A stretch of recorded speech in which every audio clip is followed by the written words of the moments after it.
Welcome, everyone. I am glad you're here with us tonight. We've got folks from across the United States and actually a number of folks internationally.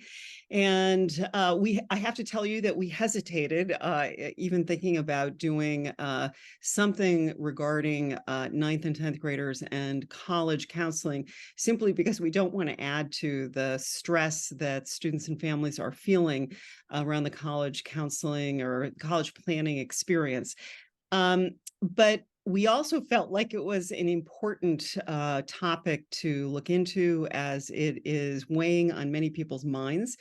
And I am thrilled that we can have Amy Christie with us tonight, who's an educational consultant with Macmillan Education. And Explo has been working with Macmillan for quite some time. And I'll tell you the reason that we work with Macmillan is that philosophically we are aligned, in the sense that we are most concerned about students having a healthy and thriving high school experience and college experience. And that is not necessarily connected, and oftentimes is not, to getting into one of the top 20 schools. Although many of our students will go to those schools, that they are not actually connected. And Amy has a long set of experiences in working with high school students who are applying to college, both as an English teacher and as someone who has worked in college counseling at a number of schools.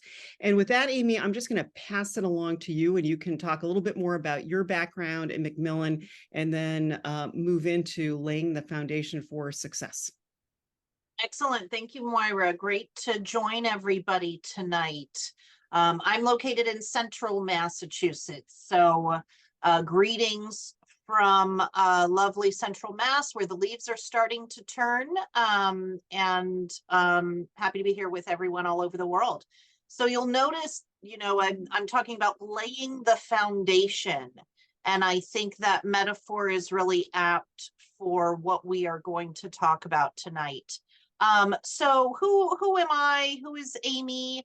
As Moira said, I'm a former English teacher, former independent school college counselor, former director of college counseling at independent schools, and now I'm with Macmillan Education in Boston as an independent educational consultant. I've been working with teenagers ever since I graduated from college. I'm married to a high school English teacher, so literature is just part of the fabric of our lives, and correct grammar as well. I'm the mother of 3 children, 16, 13, and 12. So we are looking in the face of college applications ourselves, and our favorite child, Labrador. And the students I work with are mostly grades 9 through 12. I work with students here in the States and also internationally. And I also work with graduate and transfer students. In terms of my international experience, my husband and I lived in England for many years and taught at an American boarding school near London. And so I also help a lot with people looking to go to the UK to university, since I'm familiar with that system. And then Macmillan itself is an old educational consulting group, old in that we've been around a long time and we know a lot of different people at a lot of different schools and colleges. And yet I feel like we are actually at the forefront of consulting in a way that is best for students and not just about name recognition. We have about 20 educational consultants with a variety of specialties, as you'll see listed there. Most of us are former educators, and those of us who weren't former educators are former admissions officers in independent day and boarding schools and colleges. And over the past couple of years, we've designed our own method of educational planning, or for our purposes tonight, college planning. And we see it as 4 phases that are very important for students to move through as they reflect on why they want to go to college, what kind of experience they want to have. And once they do that personal work and we guide them through that personal work, then we can help them find the colleges that can fulfill those priorities that we help them identify. And we're very much interested in helping them find student-centered results. That's how we see it. So this is a picture of our happy group here on a blustery day in Boston, right in front of TD Garden, one of Don, my boss's favorite places. This is Don McMillan right here and his wife, Sarah McMillan. They're the owners of our group. And that's all of us there. You'll see this little infographic here, which really helps you understand that we feel that our collective expertise in student development, schools and colleges, and admission best practices is what helps yield the student-centered results we are seeking. And we're dog nuts. We got a dog there and we have a tail there, so we like dogs. This is just the landing page of our Owl's Nest tool that we've designed to help students with their process. We give them assignments, they complete the assignments. Our online handbook is here. So it's almost like we've built our own Google Classroom type of landing page. Students can actually join our Zooms through that. They get little notifications over here. This is Bubo the owl. Bubo is Latin for owl. He's our little mascot. So we've designed our own infrastructure to help students through this process. Okay, now I'm here to talk about 9th and 10th grade, the first 2 years of high school. I taught 9th grade for many years. I think I tended to teach 9th and 11th, and my husband taught 10th and 12th. There were a group of students at one of our previous schools who had either my husband or me all 4 years. Poor kids. So I'm very familiar with 9th graders. And when you think about 9th grade, at the beginning of the year, they're still middle schoolers. Just because they're technically going to a high school, there may have been a little bit of development over the summer, but it's a real adjustment from 8th grade to 9th grade.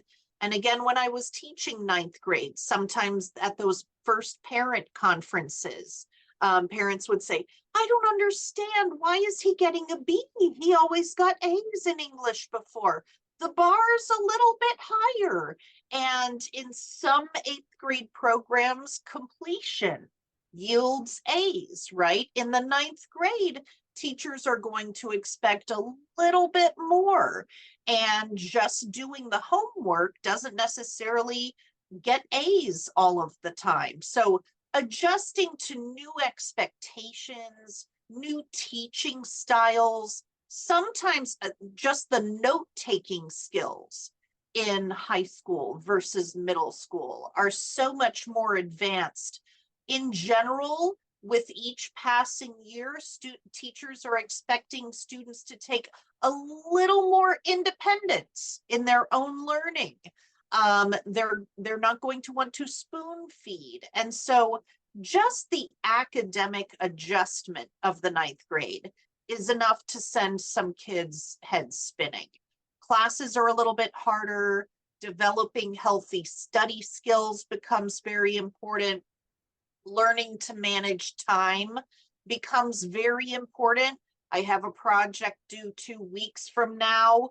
If you wait till the night before, you'll realize you're in trouble. Planning ahead, all of these kind of major executive functioning skills that a lot of students are starting to practice in middle school, but everything gets a little amped up in the 9th grade.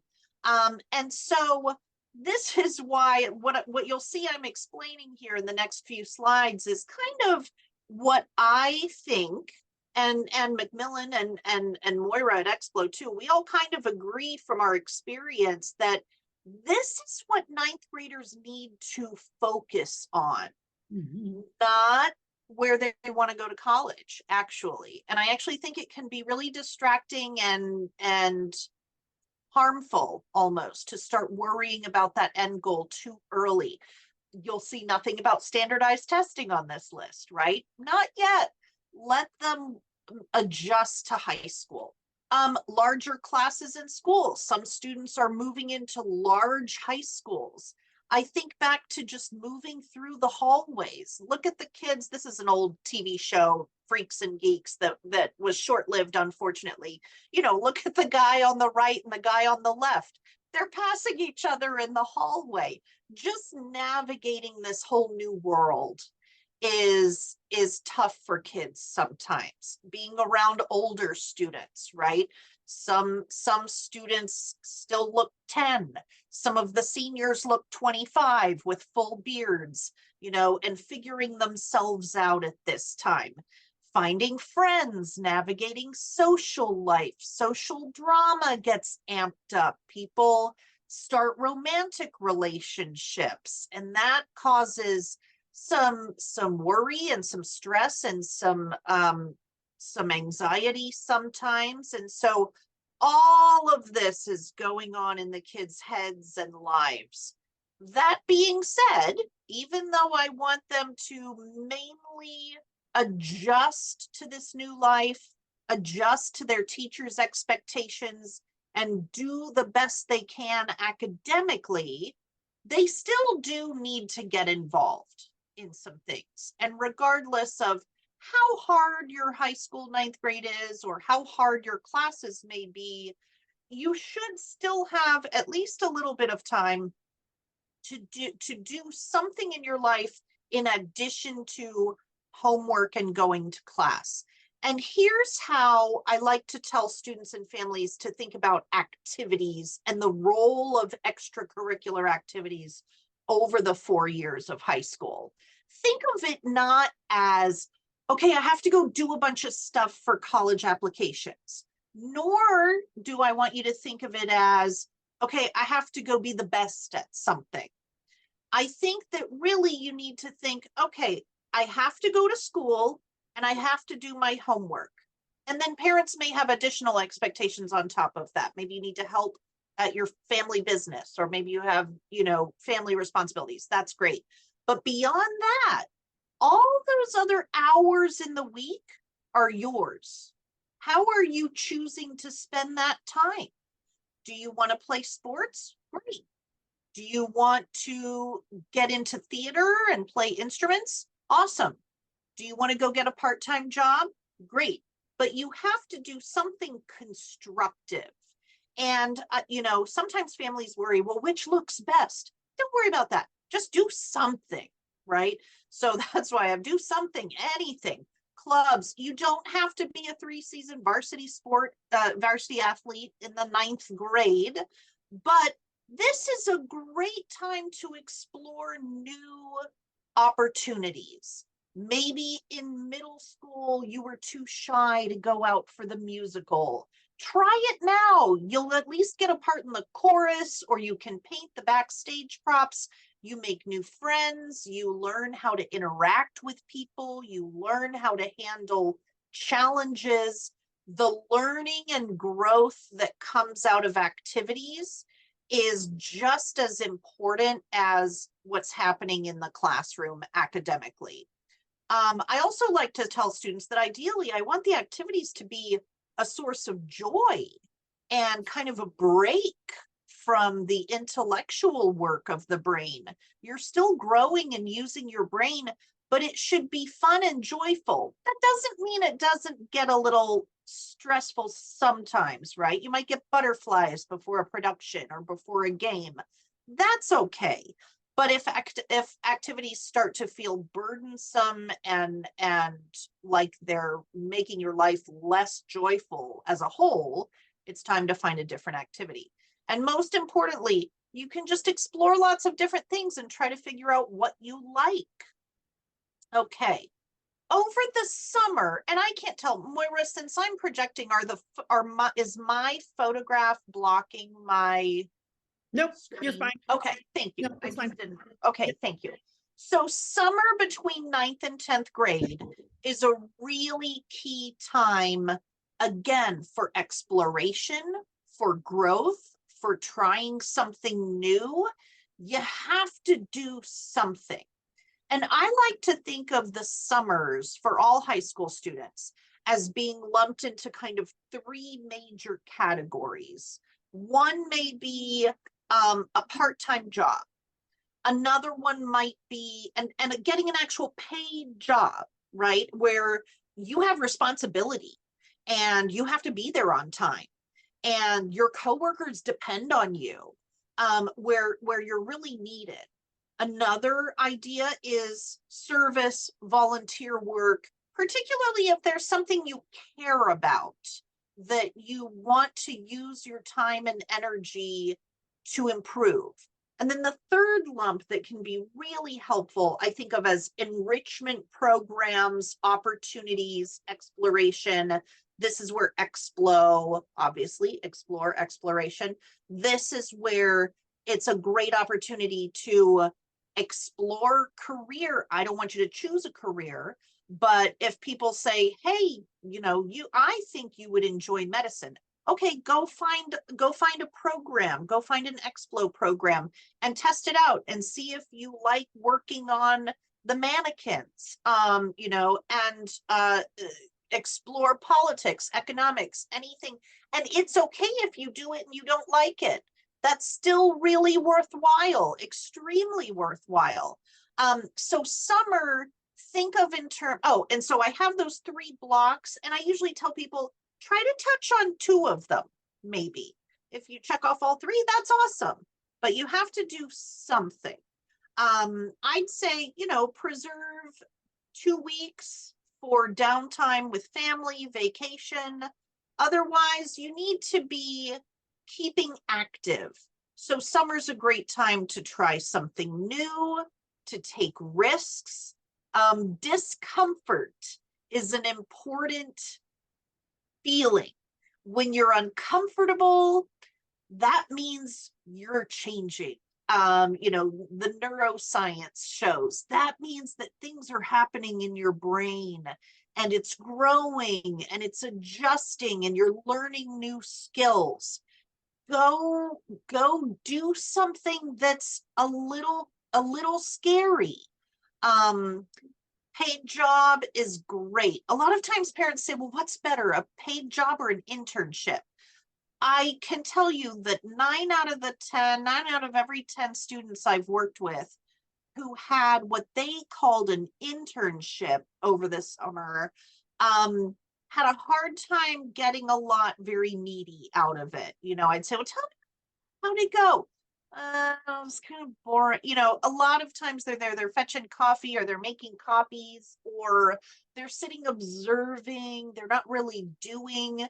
Don't think that an internship is better just because it has a fancy name. Students learn so much from jobs, and many of the students I work with end up loving their jobs so much. They love being around people of different ages. They love making friends with middle-aged and older people who live in a totally different part of town than they live in, people who they never would have crossed paths with otherwise. They find it so fun. So I highly recommend just even classic jobs like wait tables, or work retail. Volunteering is always terrific. Especially if a student really feels internally motivated, I don't think families should feel that it's a box that they have to check off. I've always thought students should find, again, if they want to, that they should find a project that they really care about and kind of commit to that project. If you like older people, go visit the same few people at the nursing home or the assisted living every Sunday, instead of doing like an hour at this place and then an hour at a totally different thing and an hour at a totally different thing. I always think, get some traction so that you build some relationships. Academic enrichment and exploration with Explo is fabulous, and what you learn really goes a long way. And even just trying new hobbies and new skills and just getting out and living and meeting new people is great for the summer. 10th grade is kind of everything kind of amps up from 9th grade. Classes will be a little bit harder, but students have gotten the swing of high school. It would be great to continue last year's activities if you enjoy them. If you really, really didn't and you want to try something new, good, go for it. Okay. You're still exploring, what do I like? What am I good at? What am I not good at? What do I enjoy? You don't have to have it all figured out in the 10th grade. You can still explore. And then this is key, I feel like. You can keep doing something just because you love it, even if you're not the best at it. If you play field hockey, JV field hockey for 4 years, and it's your favorite thing, that's great. That's fine. You're still learning. You'll probably be an amazing leader in the 11th and 12th grades. That's fine. You don't have to be the best. You don't have to focus on achievement and competition all the time necessarily. I think another great skill that students need to start to understand in high school is how to communicate with your teachers effectively. And the older you get, the more the teachers are going to expect the students themselves to come and talk to them when they have a problem or a question, or I don't think I should have gotten number 5 wrong. With each passing year, they're going to become less interested in hearing from parents and more interested in hearing from students directly. And this is paving the way, as we talked at the beginning about laying the foundation. This is also paving the way for 11th grade. At the end of 11th grade, students will go talk to teachers and say, would you please write a college letter of recommendation for me? And sometimes having that face-to-face conversation is very scary for some students. You need to get used to talking to your teachers as people who are invested in your success, and they're there to help you, but they want you to come to them. Social skills and peer relationships are still evolving and changing. Sometimes 9th grade is terrific, and then 10th grade is miserable because the friendships all break up and this person who was my best friend won't talk to me. Sometimes it's the opposite. And growing sense of independence and the responsibility that goes along with that. I'm realizing from friends and family around the country, sometimes I think in some states in the United States at age 15, students are getting their learner's permits, or 15 or 16, their driver's licenses. So this is the perfect example of you're growing, you're getting more independence, with it comes more responsibility, and students are still kind of navigating all of this. Among all of these social and personal adjustments in the 9th and 10th grade, the most important thing to focus on is doing the best that you can in your classes and getting involved in something.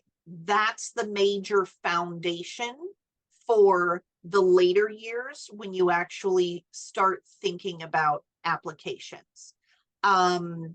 So that's kind of 10th grade.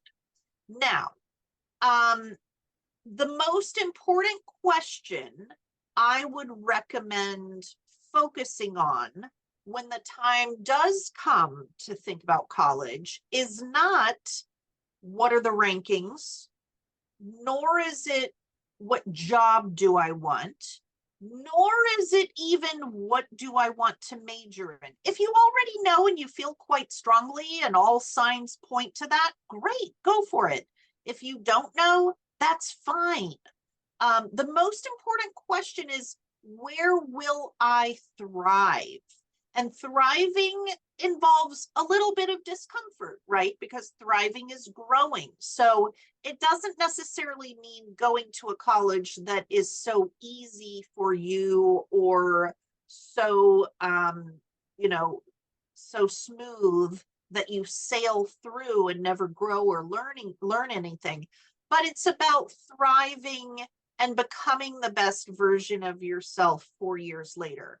I highly recommend Malcolm Gladwell's podcast, the particular episode called Lord of the Rankings, where he kind of digs in and dismantles US News and World Report. I think it's really important for parents to listen to. Very important to know and understand that what some entity says is the best or number one or number 10, something that is the best for one person is not necessarily the best for someone else. And there are thousands of colleges and universities all over the world, and they're all the best for someone. And so you really have to kind of think about that carefully. Not only anecdotally and not only in my kind of soft and fluffy idealistic world, but also with research, we know that what matters later in life is not the name of the college on the diploma. It's how well someone did at that college. And I do have specific anecdotes even of people I've worked with who landed at a very challenging college that was not the appropriate place to thrive, and really did not do well.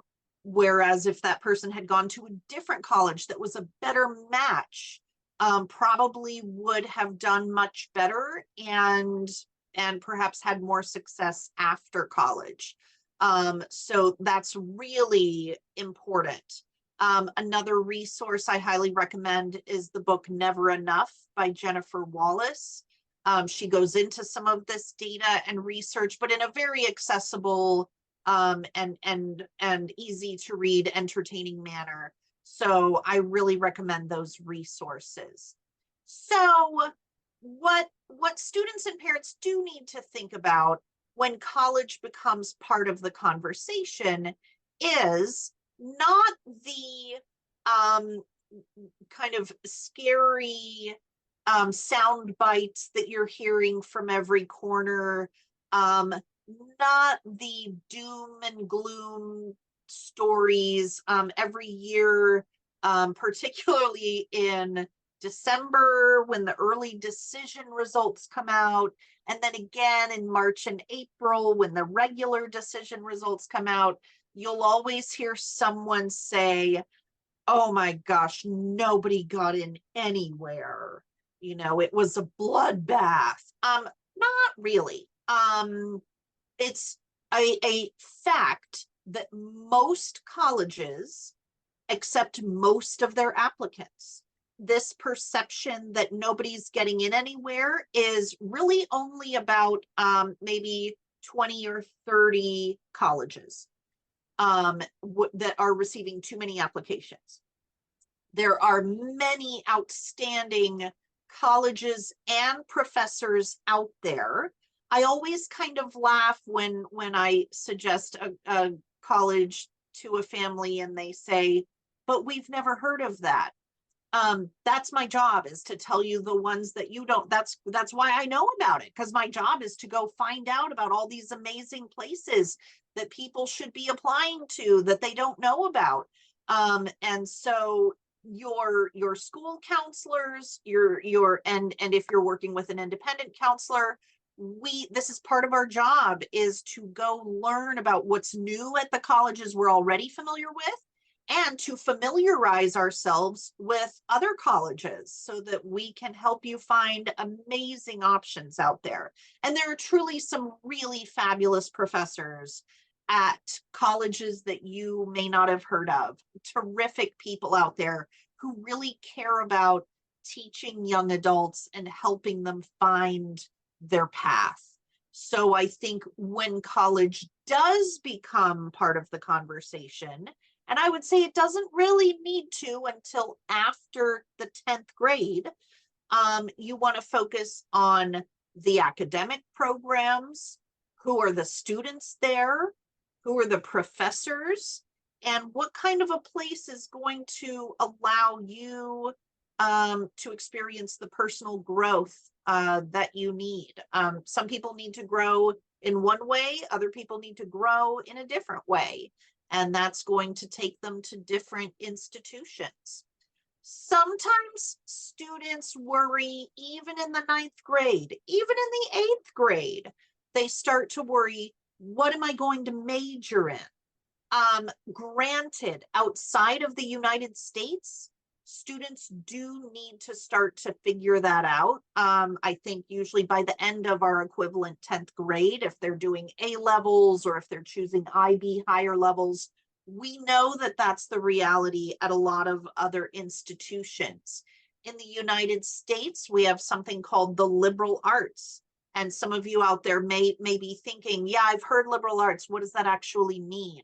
It's really rooted in a philosophy that to be a really healthy, constructive, positive member of society, you need to know a little bit about everything, and that it all works together to produce a well-rounded education and foundation for what you want to focus on later. So in the United States, at liberal arts colleges, students can take a variety of courses in their first 2 years and then declare a major at the end of their second year, their sophomore year of college.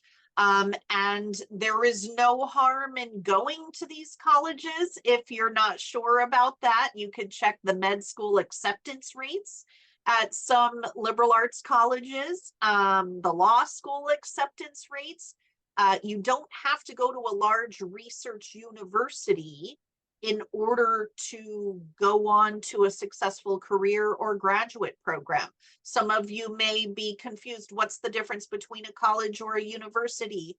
Understandable. In the UK and some other countries, the term college is used more for a secondary school that comes before university. In the United States, we use college and university interchangeably to mean an institution where you can go get a bachelor's degree.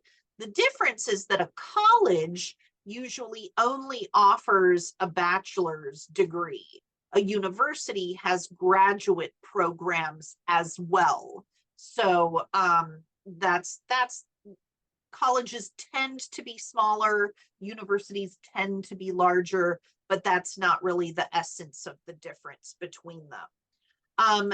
In addition to not worrying about your major quite yet, if you're unsure, I also don't want you to worry about your career path. I stated this earlier. In the United States, you don't need to choose a career before you go to university. You go to university to discover possible career paths. That's kind of how we see things. I also would really impress upon you that we still need people in the humanities majors. If everyone majors in engineering, we're going to have a bunch of buildings and roads and infrastructure and spaceships and people kind of sitting around in them with nothing to do because there are no movies or books or art or drama or musicals. So we still greatly need, and I'm kind of lumping together just the arts really, but we still need humanities. And I love this meme that I stole from Dead Poets Society, which some of you may have seen. All of these pursuits are necessary. So don't think that you won't get a job if you don't major in STEM. Don't think that colleges and universities don't want humanities, English, history, languages, philosophy, sociology, anthropology, psychology. It's all necessary. So go with your heart. And again, programs like Explo can help you test out what some of these mean. A lot of times students will come to me and say, well, I want to major in marketing. What is marketing, right? And so this is where you can explore and get hands-on experience. Okay, so what should you focus on? This is kind of a projection for down the line with applications, but I still think it's worth trying to impress upon you at this early stage. There's a lot involved in the ultimate decisions colleges make that has to do with their internal workings and factors that students have no control over, and yet they worry about it a lot. Really, this is a great time to start to help your children or for students to start to learn to try to focus on what they can control and not what they cannot control.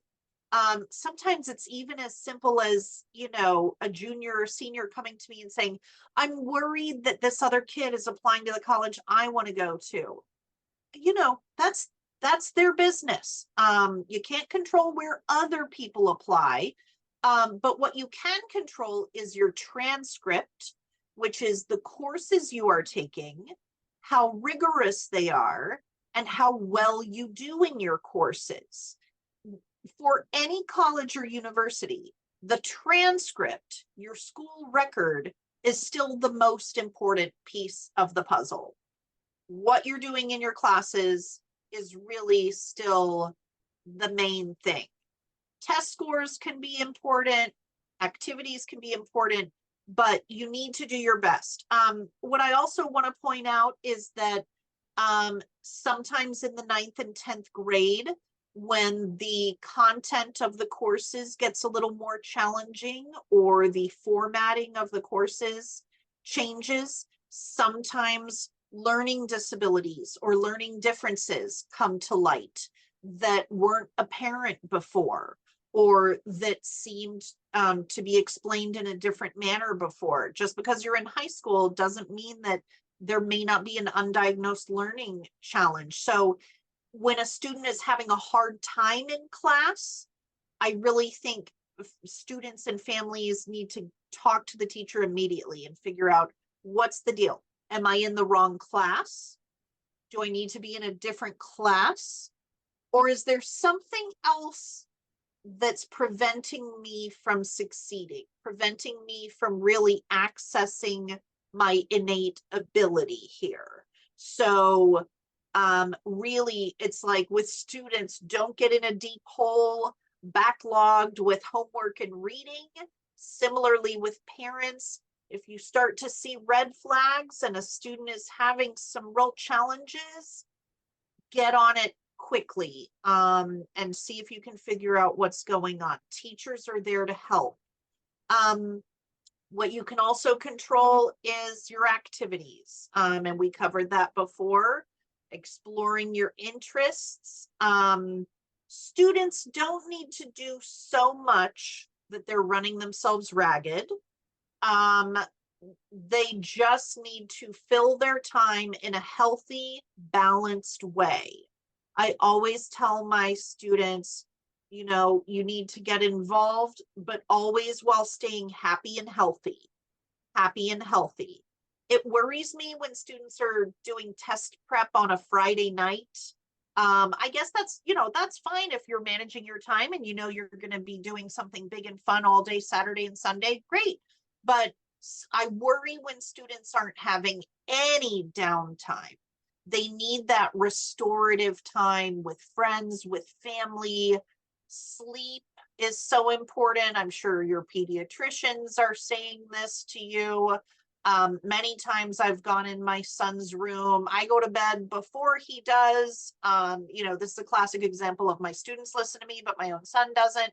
And I'll go in his room and I'll say, I don't care if there's a quiz tomorrow. And I don't even, if you're, I mean, this is contradicting what I said about the transcript a little bit, but I'll say like, look, once you reach a certain point and the clock reaches a certain point, you're not retaining anything. just go to sleep. You're not really learning anymore after 10, 11 o'clock, depending on when you got up. So sleep, nutrition, stress relief is so important, and just taking some restorative time to find some joy and some balance. I do think that sometimes parents come to us at Macmillan early on, and they may come to Moira at Explo early on, thinking that they're going to engage with our work in order to game the system somehow. We have this specific goal for college, so what do we need to do to get there? That's very hard. We see college applications as a process. We know what the next right step is, and we know what your journey is going to look like. We don't know where you're going to land, and you don't know until it happens. You have to kind of trust the process. So there's really no way to game the system. There have been different trends over the past years. When I was in high school, it was just padding the resume with just tons and tons of stuff. Colleges got wise to that. Then it became pointy applications. You have to be very specific, and you have to know what you're doing, and everything in the application has to align with that. That becomes boring, and then you end up admitting students into the community who are so specialized that they're not kind of interacting with other parts of the university. It's about what's out in the system is quantity instead of quality. A new thing I've heard this year is that some colleges are saying, yes, you have an activity list on the Common App with 10 places to indicate the activities you've been involved in. We're not going to read past number 6. A few colleges are starting to say that. They're not saying that because they want to shortchange your students. They're saying that because they don't want students stretching themselves too thin. They don't want students filling up too much time with activities. And another thing that's super out is being someone you're not, or trying to be who you think the college wants you to be.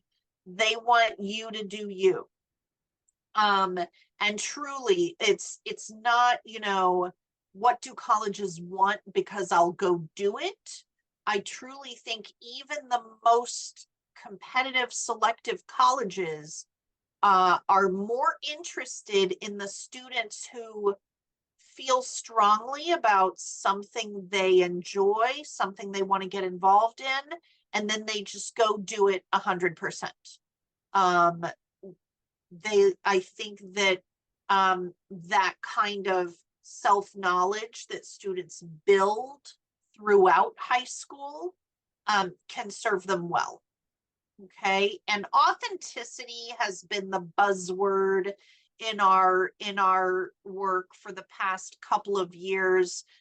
Some of us are even starting to say, am I being authentic? If I'm trying to be authentic, it becomes kind of maddening.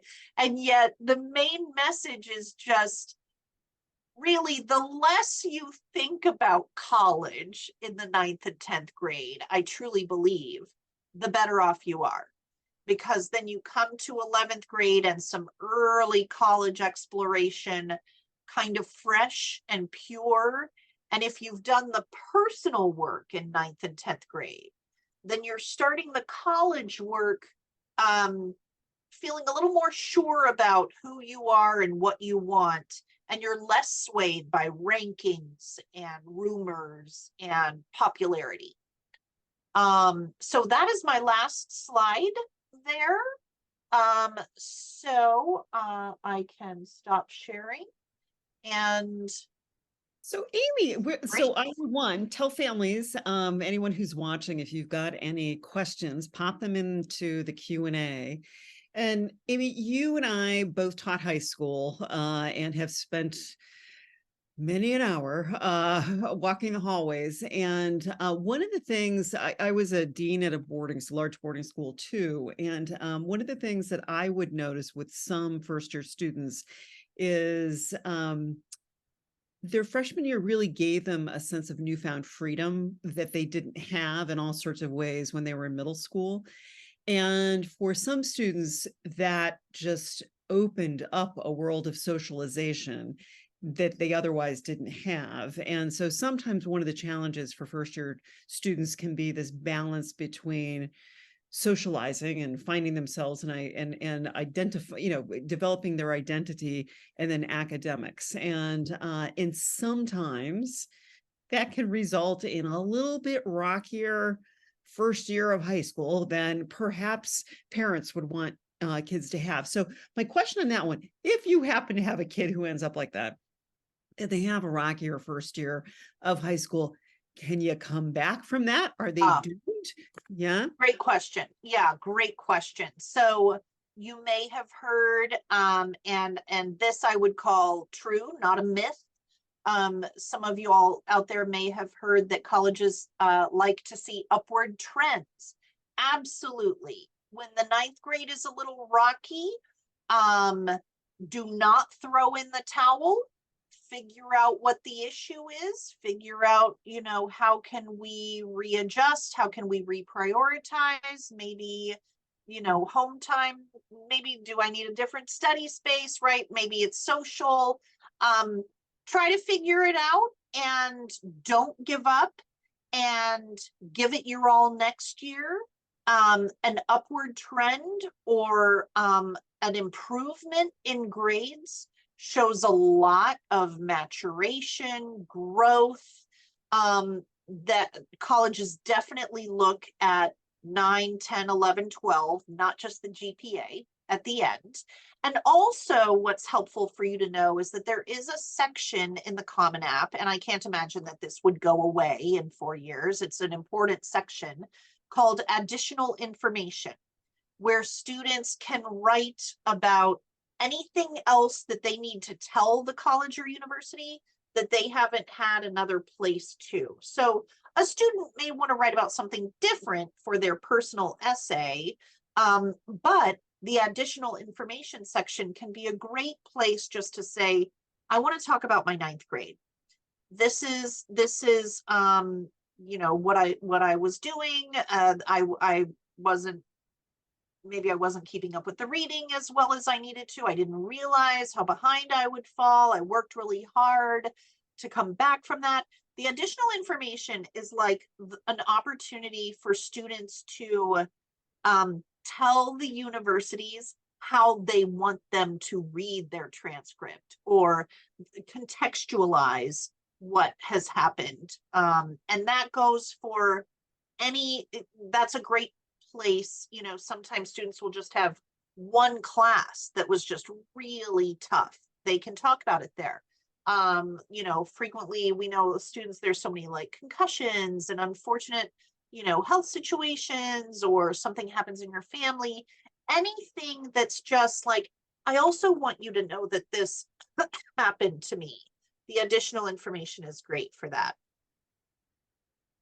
So Amy, we got a raft of questions here. So Okay. maybe we can, I'll try to give quicker answers. yeah, so maybe we can kind of bop through these things. Sure. So the first one here is any recommendation for international students? Should the process be the same? And I think you and I both would say, well, to some degree, that depends where you're applying. If you're applying to schools in the United States versus schools in the UK, where you're doing A levels, or you're doing the IB or whatever, it's somewhat different. Assuming that an international student is looking to apply to colleges and universities in the United States, would your recommendation, what you've been talking about tonight, be the same for them, or is there something slightly different? Yes, you want to do as well as you can in whatever curriculum you have in your school or country. What I would tell international students is that a lot of times they don't have as much time to do activities. This whole school activity culture is a very US thing. So international students, you need to use your summers to do some of those extracurricular activities that you may not do during the school year. Okay, so let's go on to question on how important is the choice of high school? So for example, a student is interested in attending, for example, a vocational high school, but parents are a little worried that if the student's a really good student, that she may in fact miss her chance of getting into a college or as good a college because she isn't sure that's where she wants to go right now, that it's going to attenuate her options. Really great question. Gosh, I would say, look at the school. So every high school has a school profile, an academic profile that really helps you get a feel for the culture of the school, what percentage of students go to college, which colleges they go to, and it will help you see kind of the where your daughter would kind of be in that world or in that community. I do largely want to say that what I said about colleges, it's more about how well you do than the name of it. I do firmly believe that that goes for most high schools too. And what we're seeing now is some people, they're sending their children to maybe posh or elite independent schools, that maybe used to be pipelines to 100 years ago, used to be like pipelines to elite colleges. And it's not necessarily the case. It's more about how well you do in your environment. So I think it's a combo of how well is she going to do there, and is it going to give her the challenge and stimulation she wants. But I would talk to the counseling office at the school and look for the academic profile. Okay, the next thing we're going to move on to our AP courses, of course, right? So questions are coming in around how important are they? How many people should be taking? And then obviously there are 4,000 colleges and universities, but we do have a small group of highly elite institutions, right? Ivies. Yeah. So one Yeah. of the questions is, what are the Ivies or very Ah. colleges looking for? Are you supposed to take 9? Is 3 enough? Is 5 enough? And then Yeah. the other thing too is which ones to take. So is Yeah. does it look better if I take AP Physics rather than AP Music Theory? Lots of concern about APs. Okay. All right. So there is no magic number. There is no firm maximum or minimum. If there is any sense of that, it is top secret and locked up in an admission committee's, plus it would change every year, and that would be an internal, but no. So really my guidance for students is you want to take an AP when you are ready for that challenge, when maybe you need that challenge because that's the more appropriate class for you than the other choices. Originally, the APs were really meant to provide enrichment for students, especially in the fields that they were really drawn to. So my own son, I think qualified for, I don't know how or why. I think that a teacher said, like, if you want to take AP Physics junior year, you can. I said, you're not going into engineering. I don't know why on earth you would take that. Don't do that to yourself. He was already looking at more kind of verbal things. Go figure. I think most importantly, you follow your interests and your strengths. I don't think it's necessary for students to try to take all of the APs that are offered unless you are someone who can do that and do activities and get plenty of sleep and have fun. Some people can. Most people can't. If you do know for sure that you want to go into a heavy STEM field, and if you are prepared and recommended for AP Math, AP Calc, and maybe AP Physics or Chem, that would be a good choice. It doesn't matter when, it doesn't matter, like, I do think sometimes students say, I'm going to load up in a bunch of APs junior year and then take it easy senior year. I don't think that's wise. I generally tell my students, you want to maintain the same level of rigor or gradually increase if you are someone who's very ambitious and looking at some highly selective universities. So I think each person is going to have to choose very much focused on their individual. It's about the other classes you're taking too. It's about what else is going on in your life. You know, are you the president of the student body and you have a lot going on? Maybe you shouldn't take as many APs as someone else who doesn't have a heavy extracurricular load. And remember, colleges are reading holistically. They're not just saying, oh, she took 6 and he took 2. They're looking at the whole picture of why that is and how it fit in. Definitely at the most selective colleges, you need to be taking the most challenging courses that are appropriate for you. And my rule of thumb, this is probably another question lurking in there. I think if you're in a challenging course and you're working really hard and you're doing everything you can do and you're talking to the teacher and your grade is kind of slipping down to like the C+ range, and if you're aiming really high, you might want to switch to a different course. So lots of times people are like, I'm only going to take an AP if I can get an A in it. I think if you love the course and you want to study that content, take it and get a B. I think that's great. But it all kind of depends on the whole picture. And this is where working with a counselor helps look at the whole picture. There's not one piece of advice that works for everybody here.